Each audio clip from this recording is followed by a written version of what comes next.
ओम शांति। भगवत गीता श्लोक क्लास में आज का श्लोक है 10वें अध्याय का 6वां श्लोक, अध्याय 10, श्लोक नंबर 6।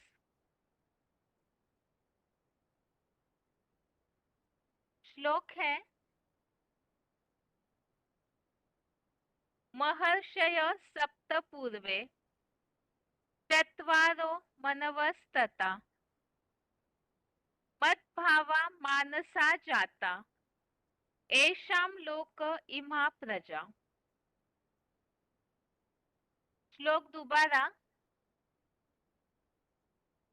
महर्षय सप्त पूर्वे चत्वारो मनवस्तथा मद्भावा मानसा जाता एषां लोक इमः प्रजा।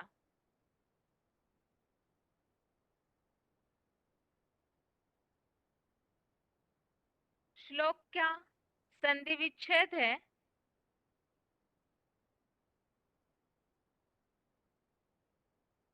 महर्षय सप्त पूर्वे चत्वारः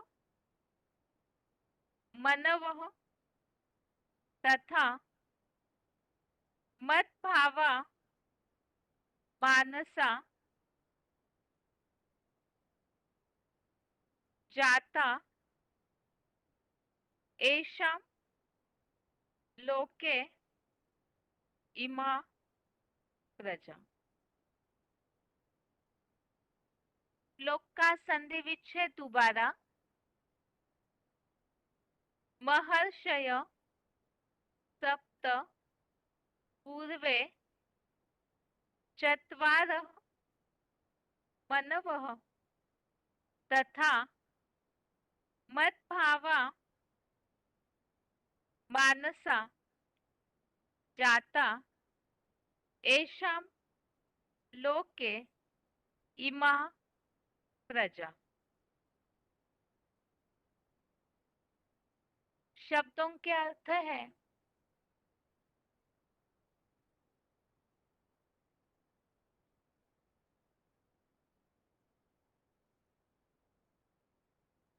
शब्दों के अर्थ है पूर्वे अर्थात पूर्वकालीन, चत्वारः अर्थात 4, मनवः तथा इसमें 2 शब्द मनवः तथा।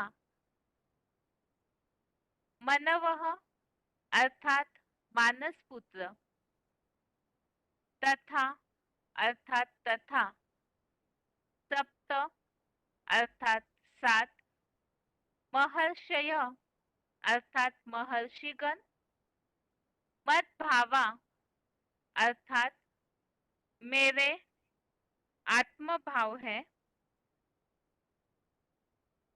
मानसा अर्थात ब्रह्मा की मानसी, जाता अर्थात पैदाइश है, एशाम अर्थात जिनकी, लोके अर्थात संसार में, इमह अर्थात यह, प्रजा अर्थात प्रजा है। शब्दों के अर्थ दोबारा। पूर्वे अर्थात पूर्वकालीन, चत्वारः अर्थात 4, मनव तथा इसमें 2 शब्द है, मनवः अर्थात मानस पुत्र, तथा अर्थात तथा, सप्त अर्थात 7, महर्षय अर्थात महर्षिगण, मद्भावा अर्थात मेरे आत्म भाव है, मानसा अर्थात ब्रह्मा की मानसी, जाता अर्थात पैदाइश है। एषाम अर्थात जिनकी। लोके अर्थात संसार में। इमः अर्थात यह। प्रजा अर्थात प्रजा है। श्लोक का अर्थ है, पूर्वकालीन 4 मानस पुत्र तथा 7 महर्षिगण मेरे आत्मभाव है। ब्रह्मा की मानसी पैदाइश है, जिनकी संसार में यह प्रजा है। तो यहाँ 10वें अध्याय में जहाँ विभूति योग अर्थात ही जो विशेष रूप से जन्म लेने वाले हैं, तो उनका परिचय इस अध्याय में दिया है। जैसे शुरू से हम समझ रहे हैं, सबसे पहली बात तो 9वें अध्याय में जो बात आई कि जो भगवान के प्रति अर्पण में होते हैं, तो उनने राजाई भाव अर्थात तो भगवान के भाव को पाते हैं। इसीलिए भगवान का परिचय के लिए भगवान ने इस अध्याय में शुरू में जो अर्जुन को बताया है कि भगवान के प्रकृष्ट जन्म को कोई भी नहीं जानते, क्योंकि वही सबका आदिकालीन आदिश्वर है। और जो त्रिलोकी महान शासक है, जो उन्हें अव्यक्त मूर्ति रूप से जानता है, वो फिर पापों से मुक्त हो जाता है। तो इसीलिए सबसे पहले तो ये सृष्टि जिनसे अर्थात सृष्टि बीज महादेव से शुरू होती है, तो किस तरह से सृष्टि के सारे अच्छे या बुरे भाव उस बीज में समाये हुए हैं, तो वो सब बातों को हमने 10वें अध्याय के 4थे और 5वें श्लोक में समझा। और इस आज के श्लोक में जो अलग प्रकार की विभूतियां है, ये संसार की शुरुआत कैसे होती है, किनके द्वारा, तो उनके बारे में यहाँ परिचय दिया है कि जो शास्त्रों में कहा जाता है, सृष्टि की शुरुआत में ब्रह्मा ने अपने संकल्पों से सृष्टि रची। तो ये पूर्वकालीन अर्थात सबसे शुरुआत के 4 मानस पुत्र हैं और 7 महर्षिगण, ये भगवान के ही आत्मभाव है और ब्रह्मा की मानसी पैदाइश है। और उनसे फिर इस संसार में जितनी भी प्रजा है, तो इन्हीं 4 मानस पुत्र और जो 7 महर्षिगण है, इनकी ही सारे संसार की जो भी प्रजा है, इनसे ही शुरुआत होती है। इसी बात को यहाँ क्लैरिफिकेशन वाले अर्थ में और स्पष्ट किया है। क्लैरिफिकेशन सहित अर्थ है, पूर्वकालीन 4 मानस पुत्र सनकादिक बीज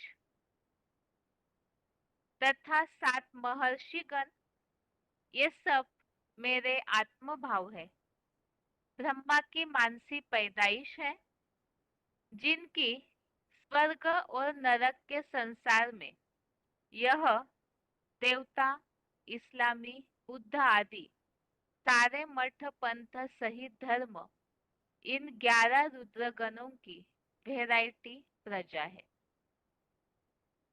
तो यहाँ यही बताया 4 मानस पुत्र जो शास्त्रों में गाये हुए हैं, सनत, सनातन, सनत कुमार, सनंदन। तो ये जो है, ये बताया कि शुरू के 4 मानस पुत्र, 7 महर्षि, और इनकी ही जैसे ये 4 मानस पुत्र ही 4 धर्मों के बीच, तो उनसे ही फिर देवता, इस्लामी, बुद्ध आदि सारे मठ पंथ सहित धर्म, इन 11 रुद्रगणों की वैरायटी प्रजा है। इसी संबंधित जो मानसी सृष्टि की शुरुआत होती है सृष्टि के आदि काल में, इसका उल्लेख ही तीसरे अध्याय के 10वें श्लोक में हम पहले पढ़ चुके हैं। अध्याय 3 का श्लोक नंबर 10, जिसमें इस मानसी सृष्टि से शुरुआत होती है, ऐसा उल्लेख है कि आदिकालीन पुरुषोत्तम संगम युगी शूटिंग में यज्ञ सहित मानसी प्रजा पैदा करके फिर प्रजापति ने उनसे कहा कि इनसे सत्व प्रधान सृष्टि की वृद्धि करो। तो जो पहले पहले मानसी प्रजा तैयार होती है, उनसे ही फिर आगे सृष्टि की बढ़ोतरी वृद्धि होती है। ये श्लोक का अर्थ है, इसमें जो ऐसे विशेष विभूति विशेष रूप से जो जन्म लेने वाले हैं, उनका यहाँ इस पहले श्लोक में परिचय दिया है और आगे फिर अलग अलग रीति से किस तरह से ये विभूतियों का वर्णन 10वें अध्याय में दिया है, उसे आगे पढ़ेंगे ही। बाकी पहले आज के श्लोक का उच्चारण सुनते हैं, उसके बाद पॉइंट्स।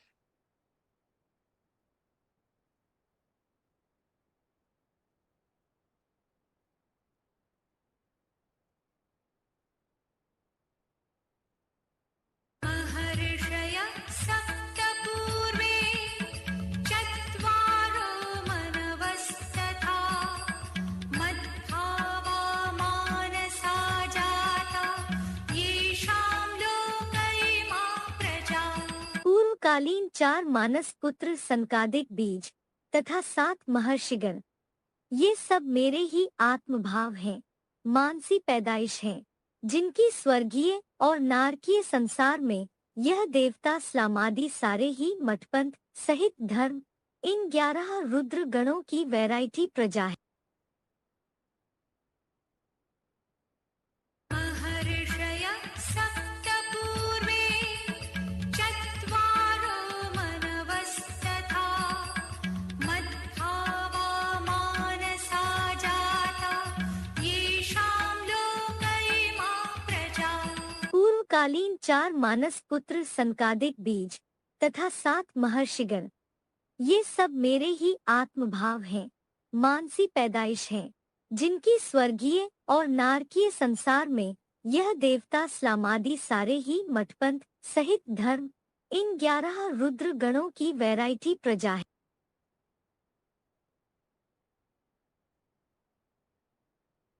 अभी श्लोक संबंधित पॉइंट में पहला पॉइंट है वीसीडी नंबर 2469, वीसीडी नंबर 2469, 1 घंटा 6 मिनट 1 आवर 6 मिनट्स के बाद से लिया हुआ पॉइंट है। पूर्वकालीन 4 मानस पुत्र सनकादिक बीज ब्रह्मा की मानसी पैदाइश है।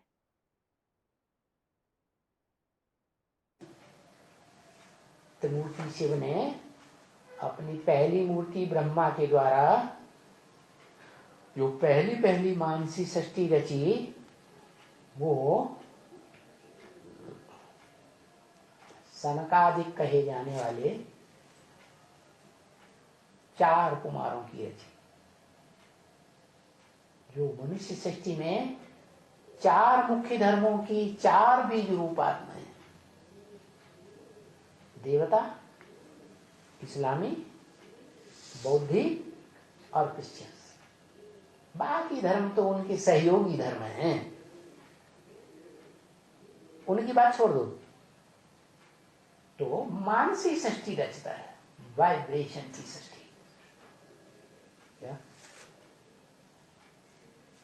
है? रुद्र ज्ञान यज्ञ, ज्ञान का यज्ञ है, जिस ज्ञान यज्ञ से उत्पन्न होने वाले ब्राह्मण कहे जाते हैं।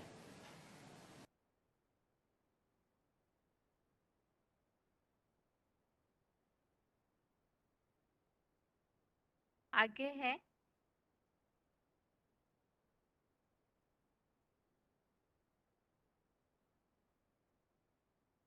VCD number 2485, VCD number 2485, 51 minute 51 minutes के बाद से लिया हुआ पॉइंट है। पूर्वकालीन 4 मानस पुत्र सनकादिक बीज ब्रह्मा की मानसी पैदाइश है, जिनकी संसार में यह देवता, इस्लाम, बुद्ध आदि सारे ही मठ पंथ सहित धर्म इनकी वैरायटी प्रजा है।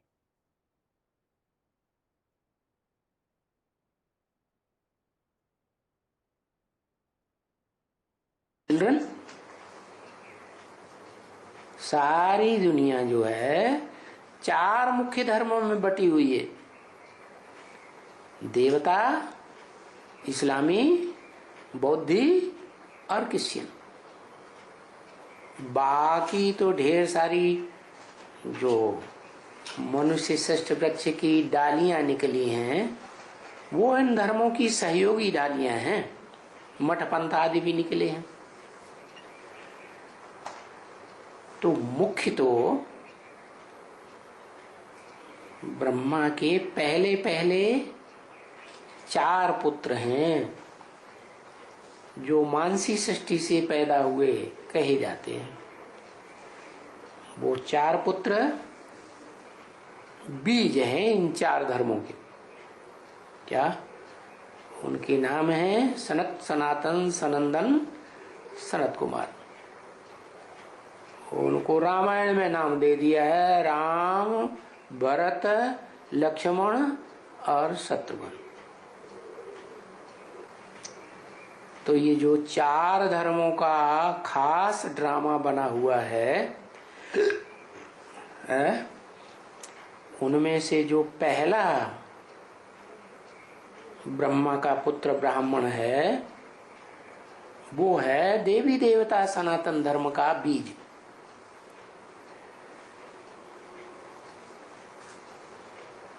वो बीज 5000 वर्ष पुराना तो है, जैसे और बीज हैं उनके साथ 3 वो भी पुराने हैं। लेकिन अंतर क्या हुआ? पहले ने श्रीमत देने वाले सुप्रीम सोल बाप को अच्छी तरह से पहचान लिया, जान लिया और उसकी श्रीमत को पकड़ करके जीवन में चला। तो उससे जो भी बच्चे पैदा होते हैं ब्राह्मणों की दुनिया में, वो देवी देवता सनातन धर्म के बच्चे हुए। नंबरवार षष्ठी रूपी रंगमंच पर 5000 वर्ष पार्ट बजाने वाले। बाकी जो 3 हैं वो उस मुख्य पार्टधारी को नहीं पहचान पाते। क्या शूटिंग पीरियड में ही ब्राह्मणों की दुनिया में वो ब्राह्मण तो बनते हैं नीची कुरी के, परंतु उस चोटी के ब्राह्मण को जिसके द्वारा आदि सनातन धर्म की स्थापना होती है न पहचानने के कारण वो दूसरे दूसरे धर्मों के मुखिया बन जाते हैं। एक इस्लाम धर्म का मुखिया, एक बौद्ध धर्म का मुखिया, एक क्रिश्चियन धर्म का मुखिया। तो मुख्य ये 4 धर्म हुए जिसमें सारा ड्रामा बना हुआ है। अगला पॉइंट है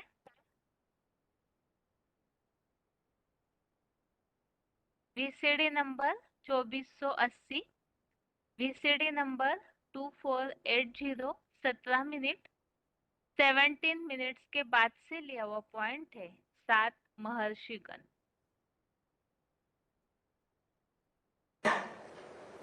इसका मतलब निराकार तो कल्प की बात बोली, और जिस साकार में प्रवेश करता है उसको आप समान बनाता है, ज्योति बिंदु बना देता है, स्मृति पक्की होने लगती है ज्योति बिंदु की, तो वो आत्मा भी कहती है कब, जब ज्योति बिंदु की याद में स्थिर हो जाती है और पक्का निश्चय हो जाता है कि षष्ठी रूपी रंगमंच पर मेरा ऊंचे ते ऊंचा नारायण का पार्ट है। क्या इसका मतलब एक नारायण नहीं है। कैसा नारायण? ज्ञान जल रूपी घर में रहने वाला नर। ऐन माने घर, नर माने मनुष्य। ऐसा मनुष्य जो ज्ञान जल में ही रहता है। तो ऐसे नंबरवार नारायण एक या अनेक है? अनेक है। उनको गीता में विभूतियां कह दी है? जैसे द्वापर युग से ऋषि मुनि हुए, उन ऋषियों मुनियों ने मनन चिंतन मंथन किया ना, मनुष्य बन करके। ईश्वरीय ज्ञान का ही मनन चिंतन मंथन उन्होंने पकड़ा होगा। तो वो सब जैसे नारायण वाली आत्मा साबित हो जाते हैं। कितने ऋषि गाए जाते हैं? 7 ऋषि गाए जाते हैं। आकाश में जैसे 7 सितारे एक साथ देखने में आते हैं ना, एक चारपाई जैसी दिखाई जाती है 4 सितारों वाली, और 3 लटकते हुए एक के साथ, तो 7 हो गए ना। तो जैसे आसमान में वो 7 सितारे हैं, वो तो जड़ सितारे हैं, लेकिन इस षष्ठी रूपी रंगमंच पर भी 7 सितारे ऐसे हैं जो द्वापर युग में नर तो बनते हैं, लेकिन वो नई दुनिया जब स्थापन होती है हेवनली गॉड फादर के द्वारा, तो उस दुनिया में भी वो नारायण का पद लेते हैं। क्या? जिसे कहते हैं ना अंग्रेजों में king Edward the first, second, third, fourth, ऐसे ही वो नारायण भी जो नई दुनिया तैयार हुई उसमें 9 नारायण बने हैं। अगला पॉइंट है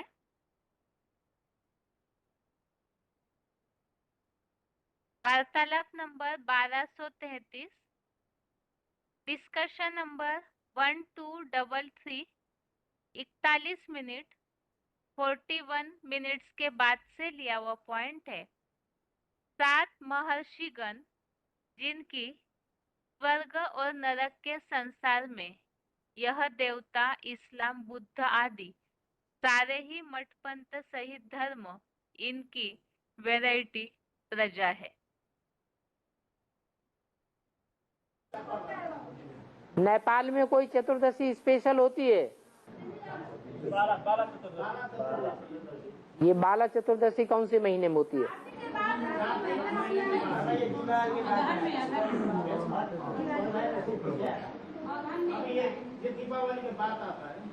कार्तिक में। अच्छा, तो वर्ष का अंत होता है ना, जब वर्ष का अंत होने वाला होता है तो 7 तरह के बीज बोए जाते हैं। वो उन्होंने भक्ति मार्ग में वर्ष के अंत में मना लिया है, लेकिन है कल्प के अंत में। कल्प के अंत में जो 7 मुख्य धर्म हैं सप्तऋषियों के, और 7 मुख्य धर्मों के जो बीज हैं वो बोए जाते हैं कल्प के आदि में, अर्थात कल्पांत में। तो नए कल्प में पैदा होंगे। कल्प के अंत में बोए जाते हैं और नए कल्प में वो सप्त ऋषि जाकर के 7 ऋषि सतयुग में 7 नारायण बन जाते हैं। और जिनसे 7 धर्म संसार में फैलते हैं।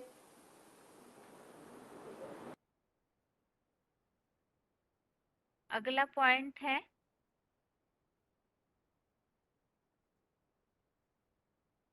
वार्तालाप number 1662, discussion number 1662, 28 minute 28 minutes के बाद से लिया हुआ पॉइंट है 11 रुद्रगण।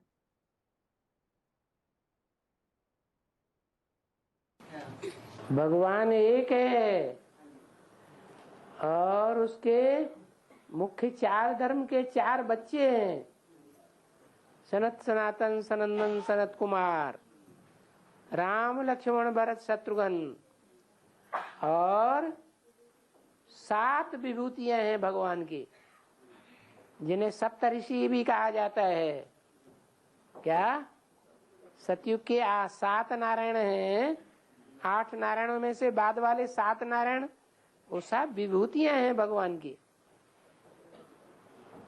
विशेष प्रकार से पार्ट बजाने वाली आत्माएं हैं। तो सारा चक्र उनके ऊपर आधारित है। 7 ही मुख्य धर्म हैं विधर्मियों में जो उनसे कनेक्टेड हैं। वही 7 नारायण और धर्मों में कन्वर्ट होते हैं द्वापर युग से, क्योंकि जो कम कलाओं वाले नारायण हैं, कम कलाओं वाले नारायणों को तो कन्वर्ट होना ही होना है।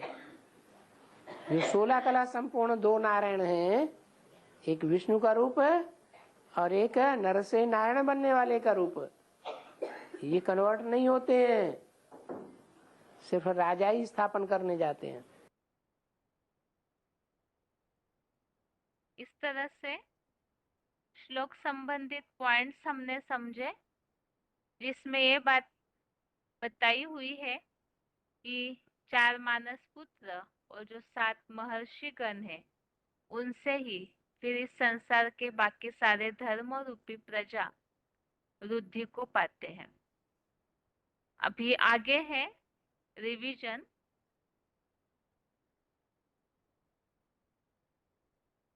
रिवीजन के लिए श्लोक नंबर है 2 अध्याय का 66 और 67वां श्लोक, अध्याय 2 का श्लोक नंबर 66, 67 और 10वें अध्याय का 6वां, अध्याय 10 का श्लोक नंबर 6।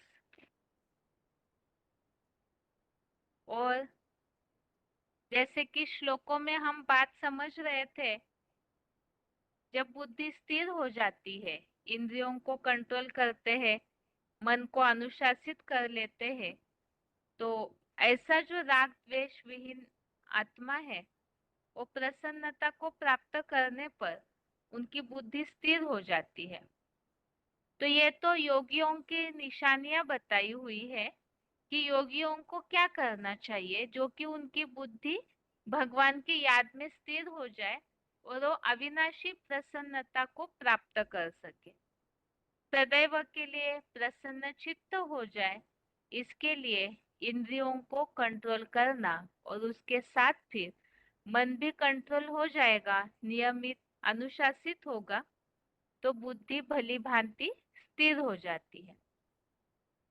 अब इसके विपरीत है भोगी व्यक्ति, जो योगी नहीं है, तो उनके बारे में इस 66वें श्लोक में बताया है। तो श्लोक नंबर 66 है, नास्ति बुद्धिर्युक्तस्य न चायुक्तस्य भावना न चाभावयतः शांति अशांतस्य कुतः सुखम। श्लोक दोबारा, नास्ति बुद्धिर्युक्तस्य न चायुक्तस्य भावना न चाभावयतः शांति अशांतस्य कुतः सुखम। अर्थात जो योगी नहीं, उसको बुद्धि नहीं होती, और बुद्धिमानों की बुद्धि शिव से दूर भोगी व्यक्ति में भावना नहीं होती, और श्रद्धा भावनाहीन शांतनु जैसे को शांति नहीं होती। अशांत व्यक्ति को सुख कहाँ होगा? नहीं हो सकता ना। तो इसमें यह बताया, योगी नहीं है जो अपनी बुद्धि को स्थिर करने का कोई प्रयास ही नहीं करते, ना इंद्रियों को कंट्रोल करने का, तो जरूर वो भोगी है। तो ऐसा जो योगी नहीं, उसमें बुद्धि भी नहीं होती, क्योंकि बुद्धि से ही योग लगाया जाता, बुद्धि योग कहा जाता है। तो योगी नहीं है तो उनमें बुद्धि नहीं होती है, क्योंकि जैसे इसके पिछले श्लोकों में हमने समझा, जहाँ भोगीपना होता है अर्थात इच्छाएं, अनेक प्रकार की कामनाएं है, तो उसके कारण क्रोध आ जाता है इच्छाओं की पूर्ति न होने पर, और क्रोधी व्यक्ति की बुद्धि, स्मृति का नाश और बुद्धि का नाश होता है।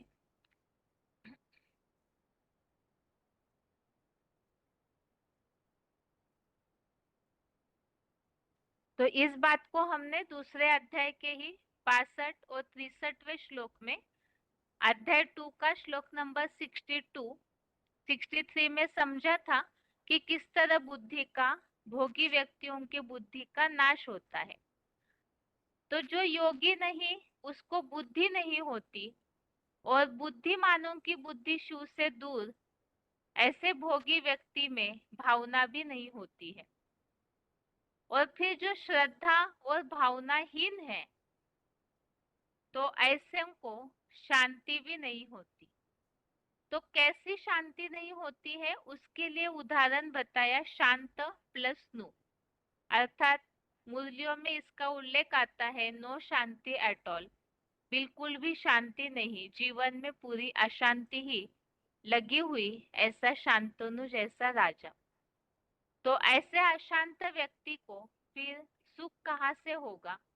क्योंकि शांति में ही सुख समाया हुआ है, और जो अशांत है तो फिर सुख के साधन होने के बावजूद भी वो सुखी नहीं हो सकता है, क्योंकि बेचैनी, अशांति मन में लगी रहती है। तो ये तो श्लोक का अर्थ हो गया। जो आज की दुनिया में शांति और सुख इसीलिए नहीं है लोगों के पास, क्योंकि योगी नहीं, बुद्धि का नाश हुआ है, तो इसके कारण शांति नहीं है, तो सुख कहाँ से होगा? यहाँ जो श्लोक में शांतनु का उदाहरण दिया हुआ है, तो आगे समझते हैं उस संबंधित पॉइंट।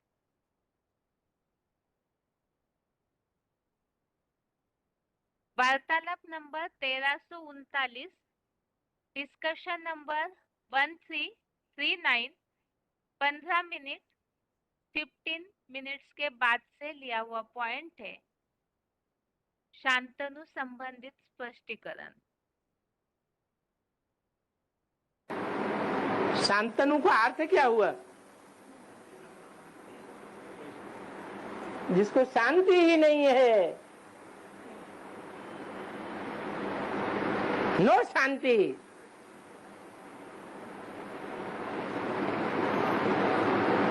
नहीं तो एक से शादी होने के बाद ही शांति हो जानी चाहिए। अशांति है, सन्यासी समझते हैं कि हम शांत में रहते हैं, हम दूसरों को शांति का दान दे सकते हैं।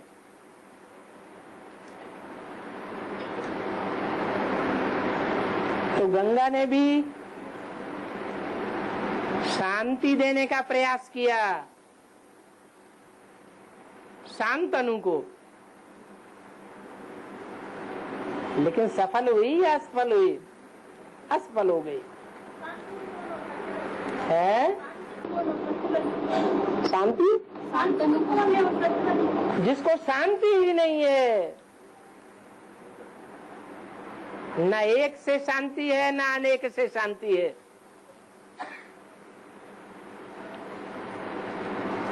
भारत के राजाओं ने सुख शांति की दौड़ में, सुख शांति की प्राप्ति में कितनी कितनी शादियां की,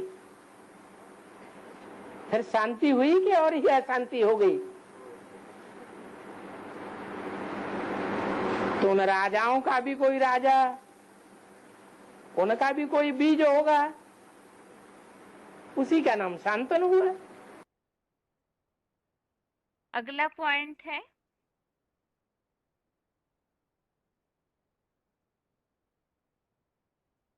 भोगी व्यक्ति में शांति नहीं होती। VCD number 3291, VCD number 3291, 19 minute 19 minutes के बाद से लिया हुआ पॉइंट।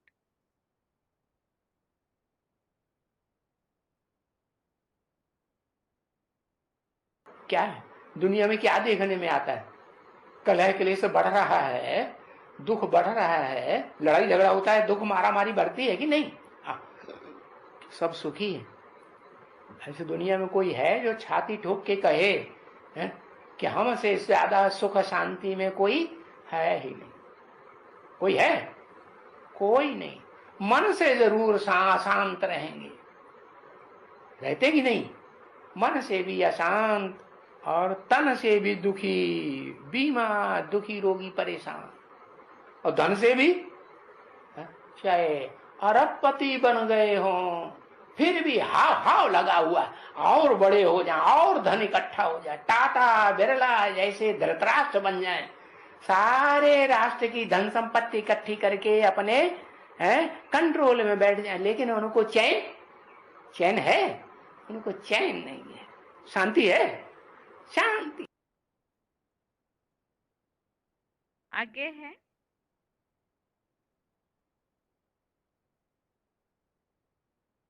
67वां श्लोक है अध्याय 2 का श्लोक नंबर 67। श्लोक है इंद्रियाणां हि चरतां यन्मनो अनुविधीयते तदस्य हरति प्रज्ञां वायुनां मिवाम्भसि। श्लोक दोबारा, इंद्रियाणां हि चरतां यन्मनो अनुविधीयते तदस्य हरति प्रज्ञां वायुर्नाव मिवाम्भसि। अर्थात क्योंकि जो चंचल मन दैहिक भोगों में विचरण करती हुई कोई भी ज्ञान या कर्म इंद्रियों का अनुसरण करता है, वह मन तीव्र गति से बहती वायु द्वारा पानी में तैरती हल्की नाव की तरह इस भोगी का बेलगाम दौड़ता अश्वरूप मन बुद्धि को हर लेता है। तो अभी जैसे कि एक श्लोक का उदाहरण हमने समझा था दूसरे अध्याय का ही 62 और 63वें श्लोक में कि अनेक प्रकार की इच्छाएं जब जागृत हो जाती है तो मन में वो इच्छाएं निर्माण होती है, वो पूर्ति न होने पर क्रोध आके जैसे बुद्धि का नाश हो जाता है। तो यहाँ इसी तरह का उदाहरण इस श्लोक में भी समझाया है कि जो चंचल मन है वो तो बेलगाम घोड़े की तरह है, दैहिक भोगों में विचरण करती हुई। इंद्रिया जो दैहिक भोग अर्थात इंद्रियों के द्वारा जो भी सुख प्राप्त किया जाता है, तो वो कोई भी ज्ञान या कर्मेंद्रियों का अनुसरण करता है, अर्थात मन में बार बार उसी इंद्रिय के सुखों के भोग के प्रति संकल्प चलते हैं, अर्थात इंद्रियों का मन अनुसरण करता है। तो वह मन तीव्र गति से बहती वायु द्वारा पानी में तैरती नाव की तरह ये जो बेलगाम दौड़ता हुआ मन है वो बुद्धि को हर लेता है। अर्थात मन जब इंद्रियों के भोगों में ही आसक्त हो जाता है तो बुद्धि की जो निर्णय शक्ति है उसको पूरी तरह नाश कर देता है। बुद्धि को हर लेता है, अर्थात बुद्धि भी इस मन रूपी घोड़े के वशीभूत हो जाती है। वैसे तो बुद्धि मन से पावरफुल है, लेकिन यहाँ पर जब इंद्रियों के भोगों में आसक्त होने के कारण मन बुद्धि की निर्णय शक्ति को भी खींच लेता है। इसीलिए जैसे कि हमने इसके पहले श्लोक समझा था, एक दूसरे अध्याय का 58 नंबर, अध्याय 2 का श्लोक नंबर 58, इसमें बताया है, इसलिए पहले इंद्रियों को सब ओर से खींचना चाहिए, क्योंकि इंद्रिया जो बाह्य है तो उसे कंट्रोल करना आसान है, मन तो अव्यक्त है। अगर इंद्रिया कंट्रोल में आज हो जाती है तो मन भी नियमित होगा, और फिर बुद्धि भी, जिस तरह मन अभी बुद्धि को हर लेता है तो वो नहीं होगा। तो यहाँ इसलिए ये तरीका बताया किस तरह से बुद्धि का नाश हो जाता है इंद्रिय भोगों के आसक्ति के कारण। और इसी संबंधित एक उदाहरण जो मुरली पॉइंट लिया हुआ है, मुरली तारीख है 27 मार्च 1969, मुरली डेट 27 मार्च 1969। कोई को खाना ही याद पड़ता रहता है। बाहर में चने वाला देखेंगे, दिल होगी खावे, कच्चे है ना, तो फिर वह खाने से भी असर पड़ जाता है, बुद्धि भ्रष्ट हो जाती है। तो यज्ञ का जो कुछ मिले वह मीठा कर लेना चाहिए, जबान ललचाएमान नहीं होनी चाहिए। अभी आगे इसी श्लोक संबंधित जैसे मुरलियों में आए हुए कुछ उदाहरण दिए हुए हैं कि किस तरह से मन बुद्धि किन कारणों से इन इंद्रियों के भोगों से चंचल हो जाती है। आगे है पॉइंट,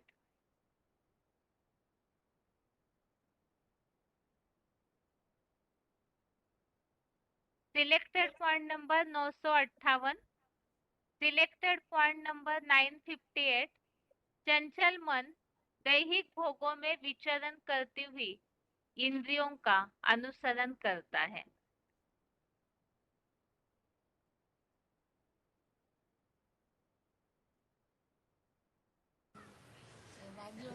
तो बाप कहते हैं कि ये फिल्म और ये उपन्यास, ये तमो प्रधान दुनिया की बहुत तमो प्रधान चीजें हैं। इनके संग के रंग में कभी नहीं आना चाहिए। अगर थोड़ा भी इन बातों के संग में आए तो संग का रंग जरूर लग जाएगा। सबसे जास्ती आत्मा का पतन होता है बायोस्कोप देखने से। बायोस्कोप माना जो सिनेमा हॉल में जाकर के फिल्म देखते हैं, वो फिल्म टीवी में भी देख सकते हैं। टीवी में घर में बैठ करके देखेंगे तो वाइब्रेशन कुछ और होगा, और सिनेमा हॉल में जाकर बैठ करके देखेंगे तो वाइब्रेशन दूसरा हो जाएगा, क्योंकि वहां तो गलीज से गलीज लोग जाकर के बैठते हैं। ऐसे तो घर में भी बैठ करके फिल्म नहीं देखना चाहिए, क्योंकि फिल्म में जो भी बातें आती हैं उन बातों से विदेशीयता की बदबू आती है या नहीं आती है। विचार को बढ़ाने वाली बातें देखने को मिलती है या सदाचार को बढ़ाने वाली बातें मिलती हैं। तो बाबा ने सौभाग्य सुंदरी का बायोस्कोप देखा, फिर ख्याल हुआ कि शादी करेंगे, यह करेंगे। एक ही थप्पड़ लगा माया का और सारी कला काया चट्ट हो गई। सारे वैराग्य के जो वाइब्रेशन थे वो सब उड़ गए। था तो गावड़े का छोरा ना, तो अभी बाप कहते हैं बच्चे ये तो सारी दुनिया नरक है। जैसे वाइस्कोप में गंदे वाइब्रेशन रहते हैं, वो तो उस समय की बात थी, और अभी तो ये सारी दुनिया नरक है। और फिर उसमें भी, इस नारकीय दुनिया में भी ये नाटक चल रहा है, ये नाटक भी नरक है।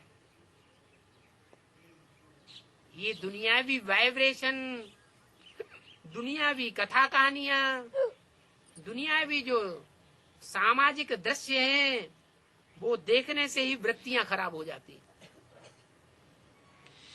टीवी में ऐसे सामाजिक सीरियल बहुत आते हैं ना, बाप कहते हैं इन सीरियल्स को भी अगर देखते रहेंगे तो भी वृत्ति खराब होती रहेगी। अखबारें पढ़ते हैं, उन अखबारों में अच्छी अच्छी माइयों के चित्र देखते रहते हैं, तो उस तरफ की वृत्ति तो जाती है ना। अब उन माइयों का जैसा जीवन चरित्र होगा, वैसा उनको देखने से असर भी पड़ेगा। बुद्धि में आता रहता है ये तो बड़ी अच्छी खूबसूरत है। ये दुनियावी खूबसूरती बुद्धि में तो आई ना, वास्तव में ये भी वैश्यालय के छी ख्याल आते हैं, विचारी बनाए देंगे। बाप कहते हैं ये वैश्यालय की दुनिया तो अब खत्म हो जानी है, ये वैश्यालय खलास हो जाएगा। वैश्यालय में वैश्याएं बहुत दुखी होती हैं, और दुखी कौन करते हैं? वैश्याएं दुखी होती हैं। वैश्याओं को वैश्या बनाने वाले तो लंपट ही होते हैं। इसलिए अभी तुम और सभी भूलें मत करो, माम एकम याद करो। ऐसे ऐसे गंदे चित्र भी तुम क्यों देखते हो जिनका जीवन चरित्र बहुत खराब है?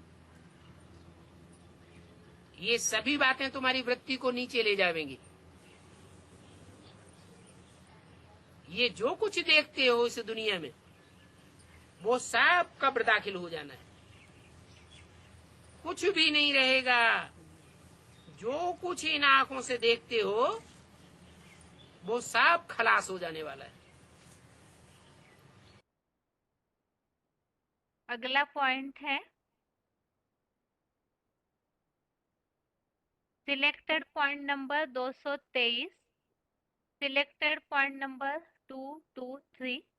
चंचल मन दैहिक भोगों में विचरण करती हुई इंद्रियों का अनुसरण करता है।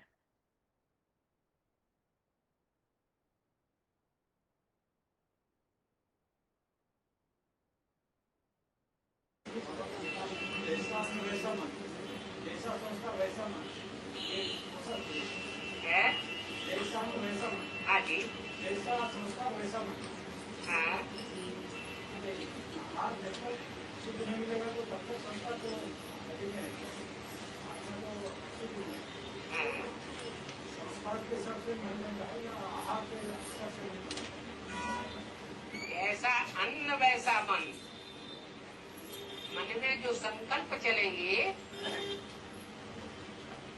अगर मांस खाते रहेंगे, जानवरों का खून पीते रहेंगे, तो खून रग रग में समाएगा या नहीं समाएगा? तो संकल्पों का खून शुद्ध बनेगा, हिंसक बनेगा या अहिंसक बनेगा?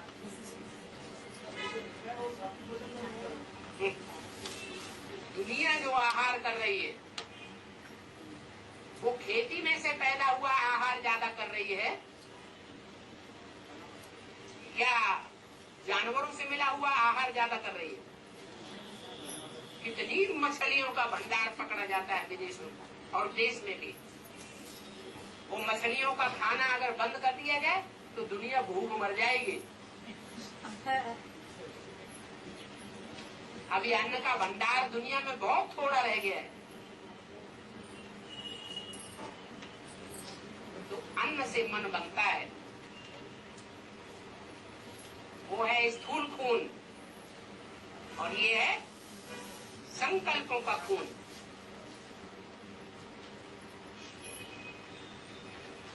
अगर संकल्पों का खून शुद्ध बनाना है तो मांस, गोश्त, अंडा, मछली, शराब आदि ये तामसी चीजों को खाना बंद करना पड़ेगा। यहाँ तक कि जो पवित्र नहीं रहते हैं उनके हाथ का खाना भी खाना बंद करना पड़ेगा।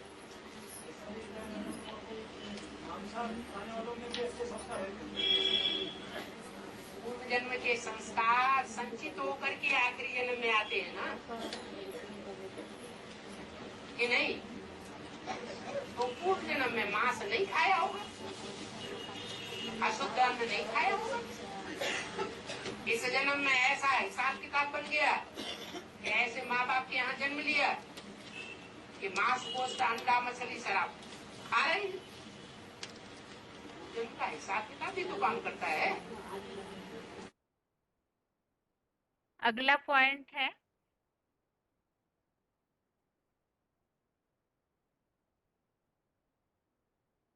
VCD number 398, VCD number 398, 41 minute 41 minutes के बाद से लिया हुआ पॉइंट है। चंचल मन बुद्धि को हर लेता है। तो ये मन बुद्धि राजा के हिसाब से मंत्री है, मंत्रणा देने वाला है। मंत्री का काम होता है ऐसा करेंगे तो महाराज ऐसा होगा, और ऐसा करेंगे तो महाराज ऐसा होगा। दोनों ही बातें सामने रख देता है। ये व्यर्थ संकल्प भी मन में उत्पन्न होते हैं। तो मन व्यर्थ संकल्पों के वशीभूत हो जाता है और वशीभूत कर देता है। अगर आर्डर से नहीं चलावेंगे तो बुद्धि राजा अपनी बुद्धि को अगर अप्लाई नहीं करेगा तो मन चंचल बनने के कारण परवश कर देता है।